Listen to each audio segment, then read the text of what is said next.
respected principals and teachers and my dear friends. Today I am going to recite a poem on color.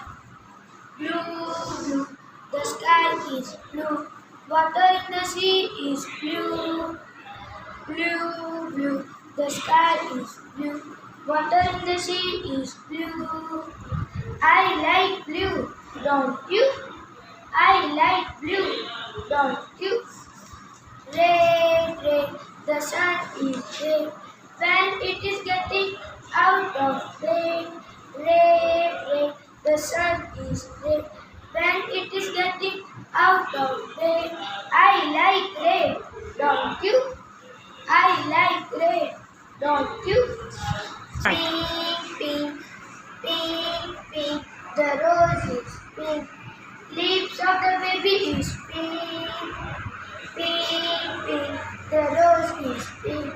Lips of the baby is pink. I like pink, don't you? I like pink, don't you? Green, green, the grass is green. Leaves of the trees are green. Green, green, the grass is green. Leaves of the trees are green. I like green, don't you? I like green, don't you? Yellow, yellow, the flowers are yellow. Sunflower standing in a row.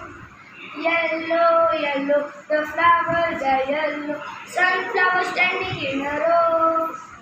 I like yellow, don't you? I like yellow, don't you? Thank you.